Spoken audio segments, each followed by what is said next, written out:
대한민국 청소년의 회 뉴스 유지연 이준수 청소년 기자. 이전 기사에서 성남시 학교 박청소년 지원센터의 시설과 지원 사업에 대해 알아보았습니다.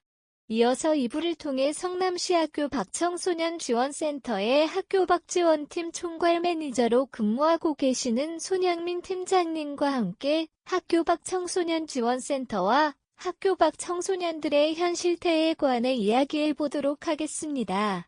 인터뷰에 흔쾌히 응해주신 손영민 팀장님은 청소년 시설인 청소년 수련관과 청소년 문화의 집 등에서 청소년들을 위한 20년간 일을 해오셨고 현재는 성남시 학교 박청소년 지원센터에 재직 중이십니다. 청소년들의 학업 중단율이 높은 것에 비해 센터를 이용하는 수는 적다고 하는데 이에 선생님들은 어떤 노력을 하고 있나요? 요즘 성남시의 청소년 인구가 급감하고 있지만 학업 중단율은 높습니다. 그래서 많은 청소년들이 센터의 존재를 알 수 있도록 홍보를 열심히 하고 있으며 학교 밖 청소년들이 오고 싶어하는 센터가 될 수 있도록 새로운 사업을 발굴하고 센터에 소속된 청소년들의 의견을 적극 반영하고 있습니다. 다른 지역의 학교 밖 청소년 지원센터와 다르게 성남시 학교 밖 청소년 지원센터만의 특별한 점이 있나요? 전국의 학교 밖 청소년 지원센터가 220개 정도 있고 경기도에는 32개 정도가 있습니다. 그중에 성남시 학교 밖 지원센터의 프로그램들이 가장 알차고 다양합니다. 그 이유가 이 센터에 오래 근무하신 선생님들이 계시고 능력 있는 선생님들이 많이 계시기 때문이라고 생각합니다.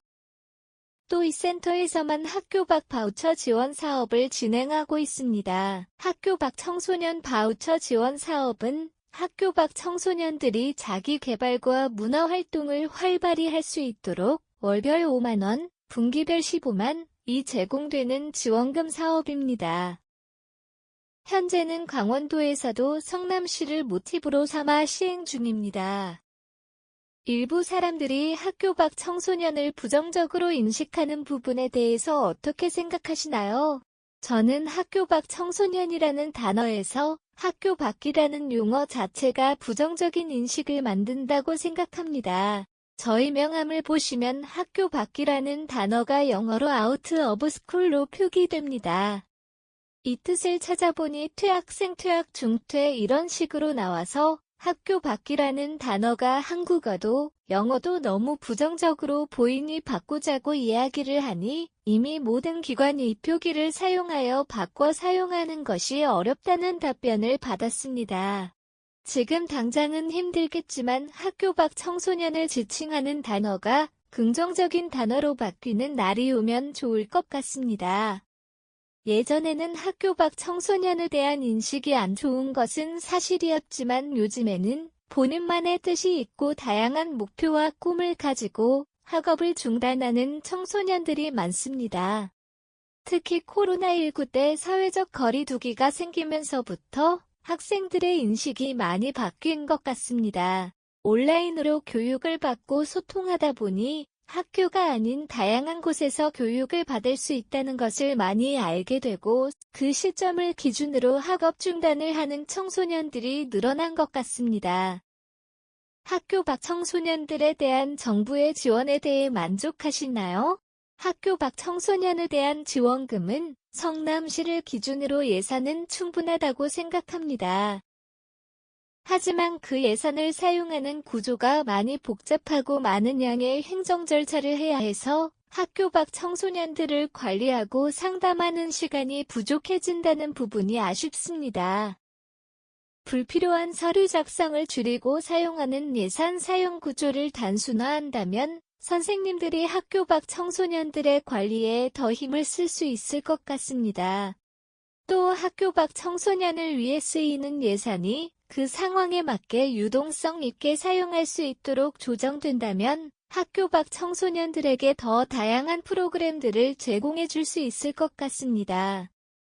마지막으로 학업 중단을 고민하는 청소년들에게 어떤 말을 해주고 싶으신가요?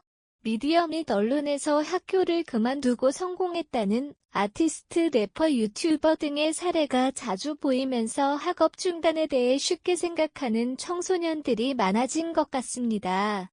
사실 저렇게 성공하는 사례는 극히 일부고 단순히 성공하겠다는 마음으로 학업을 중단할 시 후회하는 경우가 많기 때문에 학업 중단을 통해 무조건 성공한다는 분위기를 조성하는 것을 막아야 한다고 생각합니다.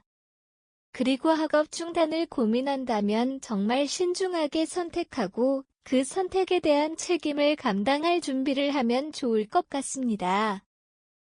또 학업을 중단하기 전에 이 센터에서 진행하고 있는 학업 중단 숙려제 프로그램을 이용하면서 학업 중단 관련된 상담을 받고 다양한 측면에서 깊이 생각해 보는 게 좋을 것 같습니다.